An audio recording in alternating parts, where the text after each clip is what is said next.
او په ځمکه باندې بوټي دي لکه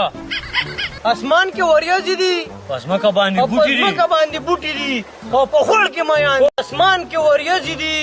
او په ځمکه باندې بوټي دي لکه اسمان کې وریځې دي په ځمکه باندې او په بوټي دي ځمکه باندې بوټي دي او په خوړ کې میان دي کوشش کړم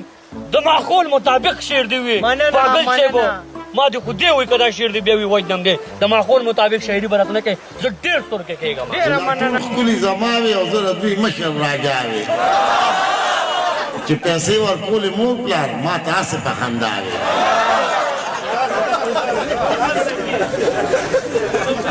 ما خو درته ویل چې تش د شونډو خوند دې وګوره تا خو ورلشي خټوله زه نه لمده کړې ده